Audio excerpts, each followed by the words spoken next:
and it's David Spencer.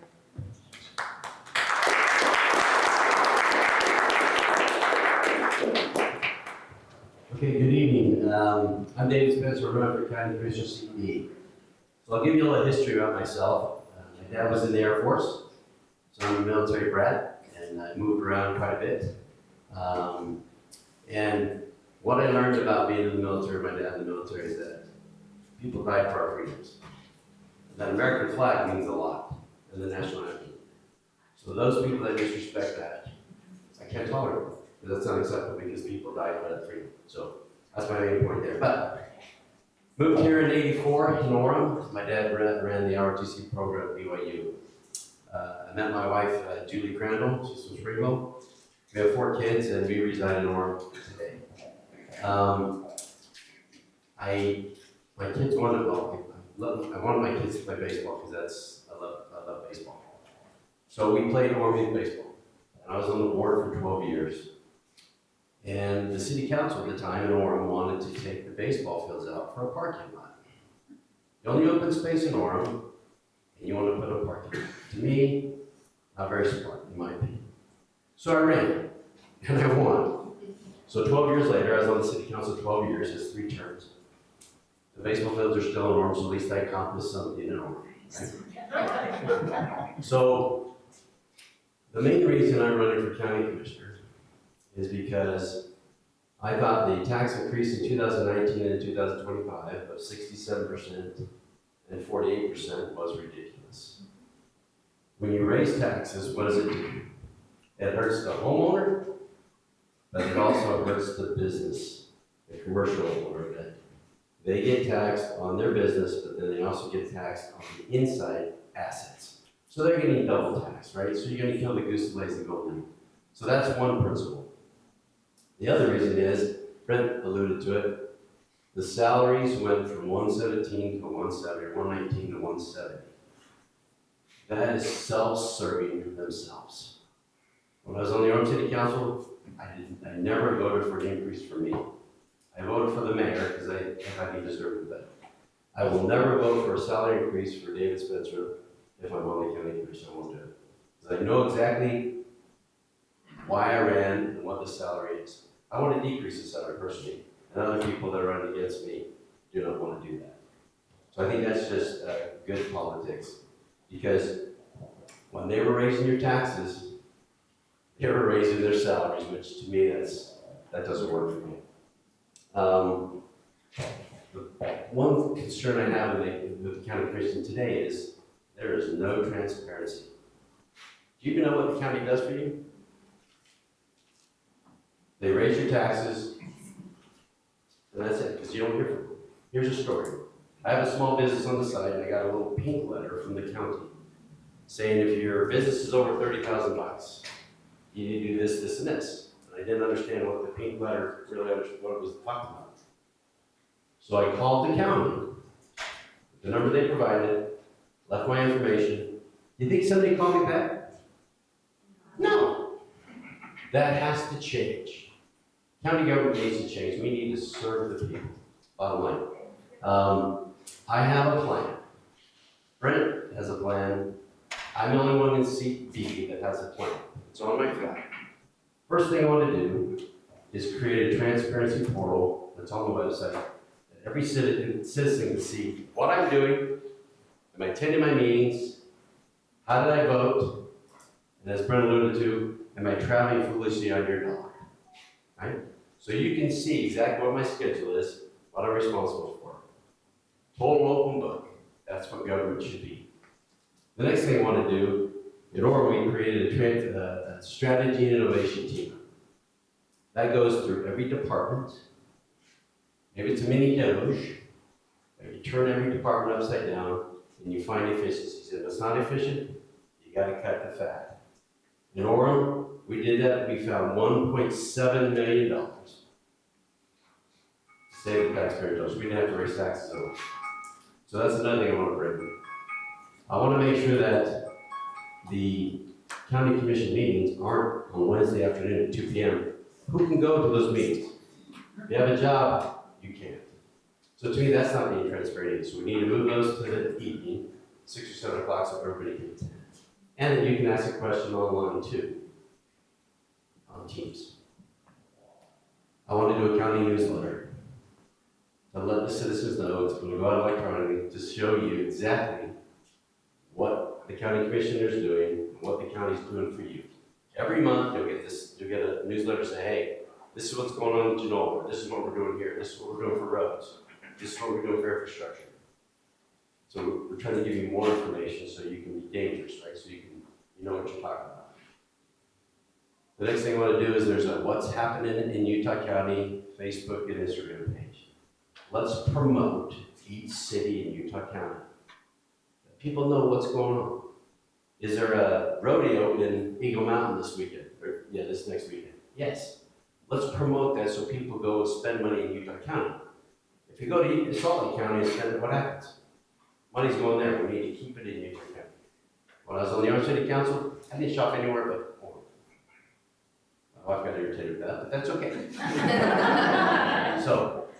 But the main thing that I want to do on my plan is in the 12 years on the city council, not once did a county commissioner come to the forum and ask, what are your needs? How can the county help you? Shame. That's terrible. I've already started that. I've gone to the city councils right now and speaking to them. But I want to know what the mayor, what the council, and the community, what their needs are. That's how you serve the people of Utah County and each city. Because you go out to Saratoga Springs, Eagle Mountain, totally different demographic than here. They have 26,000 building permits that are permitted, ready to build. If they build them, it's going to be bad news because it's total gridlock. We need to make sure that we have our infrastructure and our transportation figured out before we start building. I disagree with Governor Cox and this build mentality. It has to stop. You know, it's garbage. So if we get back to the basics, let's get our infrastructure figured out, and then we can go from there. I went down to Genoa. What a peaceful city. Problem there is, we have gravel pits all over Utah County. And that's something that the legislature, we need to change that. That they basically, I guess it's a law that says if a gravel pit wants to come in, county has to give them a permit. We need to push back on that. We need to say no. Because it's killing the tart cherries down south. It's killing the orchards. So if our orchards and our agriculture dies, what happens? They're going to want high density everywhere. And in Orem, I put a moratorium on the State Street Master Plan because they wanted 10,000 apartments in Orem.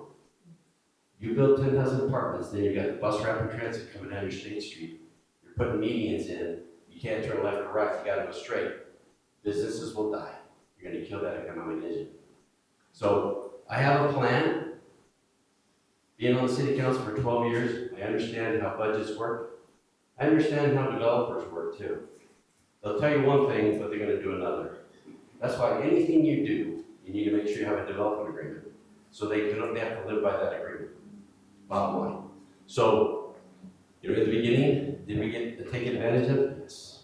But as you learn, you need to draw a line in the sand and then say, no. In Orem, they wanted, does everybody know Word Perfect? Okay, in Orem, we have Word Perfect campus. The Mueller Group out of California bought it. But they're releasing their buildings way high, like it was I-15 frontage. So they couldn't get a lease, so they came and said, hey, we want to sell half the complex.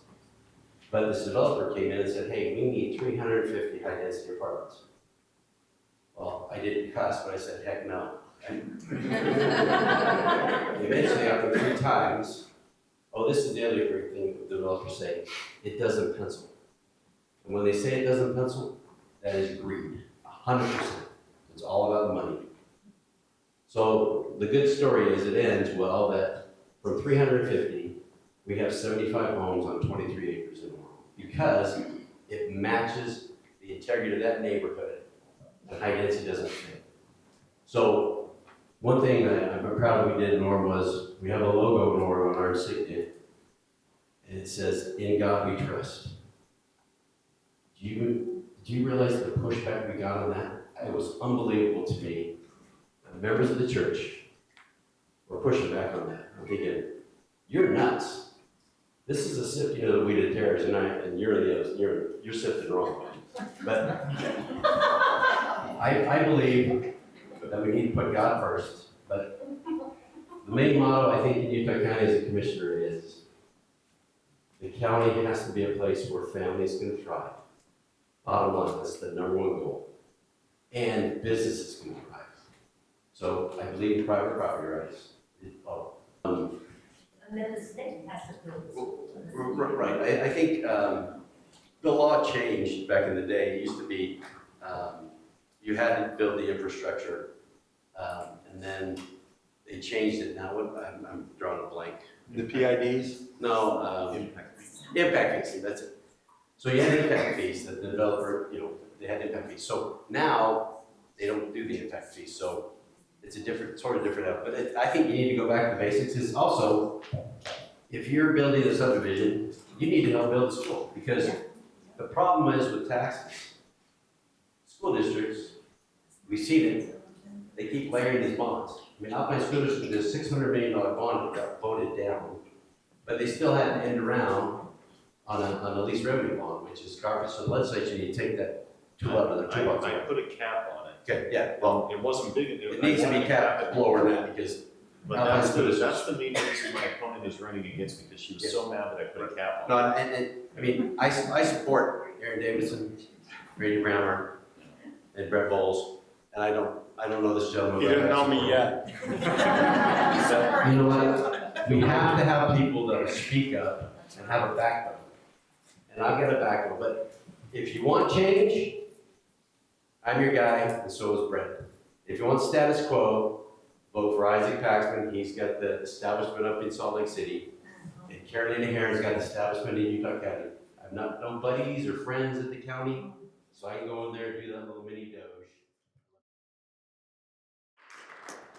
Okay, at convention, my first speech, I didn't get to finish my last page, so I'm going to read you my speech, because I was interrupted by applause. So, here we go. Here's the truth. I have no ties to the county. My spouse does not work there. My friends do not work there. I am not in the inner circle. I'm running a break. This is your moment to send a message that the good old boys club is over. The taxpayers are back in charge. Utah County belongs to the people, not the insiders. If you believe that, I'm David Spencer, and hopefully I can get your vote. Thank you. So, 801-319-0217. It's on my literature, and hopefully everybody got a mailer, and hopefully you vote for Brent and Dave, because we need your help.